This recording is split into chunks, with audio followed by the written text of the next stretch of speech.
Greetings, my movie ghouls. Welcome back to our Halloween countdown, 31 days of horror.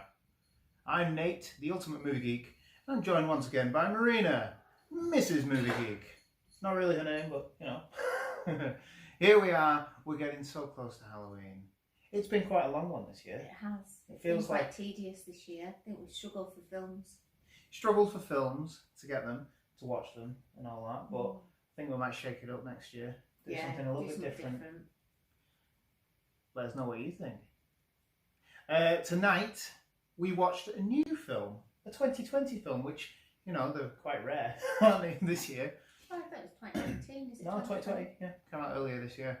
It is The Lighthouse, starring Robert Pattinson and Willem Dafoe, right? I'll pass over to you so that you can say what you thought about the film, because I've got a few things to say, and I know that you've got a few things to say. I actually don't have that much to say. This was dire film, and I know it's meant to be an arty film. You can tell that by the way it's filmed.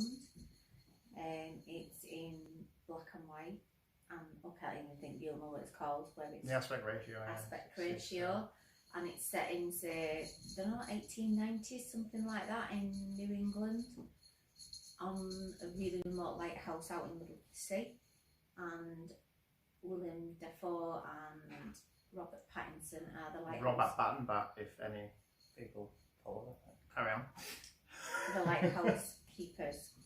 Well, one's the keeper of the light, and the other is doing a wiki. Yeah, he's.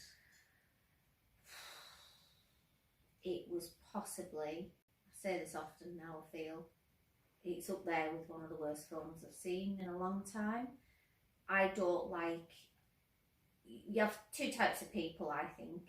People who like arty films and people who don't, and I'm firmly in there, I don't like arty films camp. It went way over my head. I kind of got it was to do with alcoholism and the effects of being loneliness and the Cabin fever, yeah, what it does to a person and being stuck with somebody else who you necessarily wouldn't choose to be stuck somewhere with. So I got that, but the rest of the film was horrendous. Really was awful film.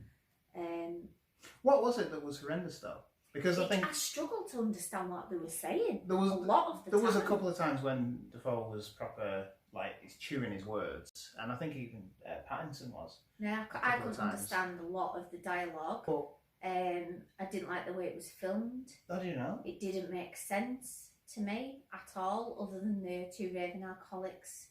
Well, no, there's only one raving alcoholic, and then the other one's persuaded into it. Yeah, well, they both are alcoholics, so I suppose that's the... and one's an enabler. I didn't like this film at all, not for me. What about some of the two quite influential actors as well, I would say at the moment, because I think Robert Pattinson's in quite a few. He was in the latest. He's up and he's on his way up. He's in Tenet, and he's obviously going to be Batman. And Willem Dafoe's been in numerous films. He's also been in another horrendous film which I will never talk about by name because it's so horrific. I'll mention it. No, don't. Okay. Hannah. No. And she cuts off it. No. Cover your ears. No. Cover your ears. Antichrist. There you go. Horrific. I really didn't like it. I can't say anymore. Just not for me at all. No, I didn't mind it. I thought it was alright. It was an entertaining film. I know when you don't like a film, it's because the film comes out and you don't really pay attention to it much. And I was sat there, I was watching it. I enjoyed it. I thought it was okay. It was good. It was something a little bit different. What? And I know you've got the undertones of obvious like homosexuality between the two. You've got cabin fever. You've got alcoholism. You've even got the idea that it is actually just one person on the island. Especially when he reveals his actual name is Thomas or Tommy, and Dafoe's character is Thomas as well. I got a lot of sense of it. It was a lot of very similar and down to the music of The Shining. Did you not? No, Get any of don't. that? No, honest to God. That pile of No, shit I'm to serious. The Shining. No, I'm not. I'm just saying that the directors, the writers, and the people who made the music obviously took note from what they're doing in The Shining, because they are similar I'll tell you stories. what, they need to go back to fucking school, because that was a pile of wank. They actually, the director did a film. I think he did The Witch, which is also a shit film. Absolutely shit. I watched it once. I knew that you watched it. Absolute dog shit. I haven't actually seen it. And it's that shit. It's not even normal dog shit. It's the white crumbly dog shit. You don't get any more. Well, you don't see it as much anymore. No, I didn't mind it because there's a lot of things you can unpack from it, and because I like films, I like looking at films and seeing what I can see in them and unpacking them. I could see that there was a lot of stuff that they were hinting at and all that, and I did do a little bit of research afterwards, and Pattinson insisted to the director that I can't remember, he's Eggers, his name I think. He insisted that he didn't want to make a film about a magical lighthouse.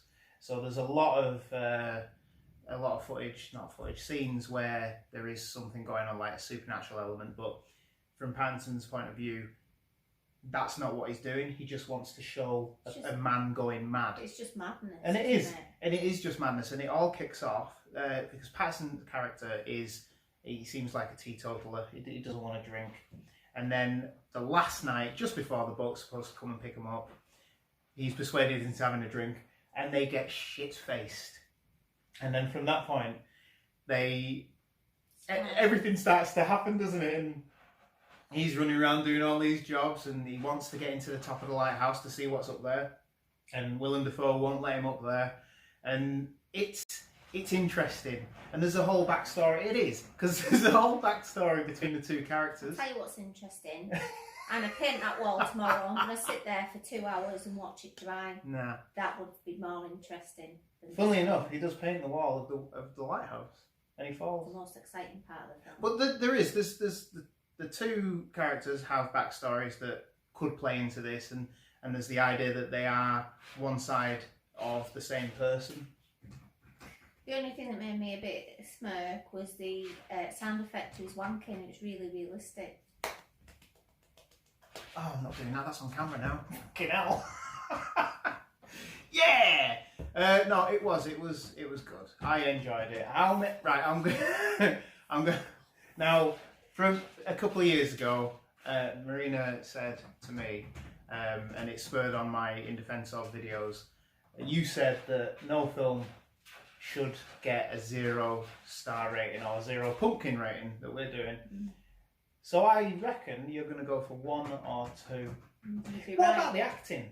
Because the acting was quite good. No, the acting's shit. I'm going to give it 1. It was awful. I don't have anything more to say about it. Shouldn't have been made. Terrible film. Well, for my pumpkin patch, I know we watched it. It was a bit. It had elements of the scary, and it does say it's a psychological horror. I'm going to give it. I'm going to give it Marina 7. You're a proper weirdo. 7? Yeah. And you know what? I might actually go back and watch it again just to... Not with me, you're not. Well, anyway. obviously not. No. Let's finish. Right, we'll finish. Thank you for watching. I would suggest go and watch Lighthouse and let us know what you think. Are you in Marina's camp? What are you doing then? Nothing. Or are you in my camp? Let us know in the comments below. At me at Movie Ultimate on Twitter. And I'm going to stick on Antichrist now. No. I said not to say it. See you later. Bye.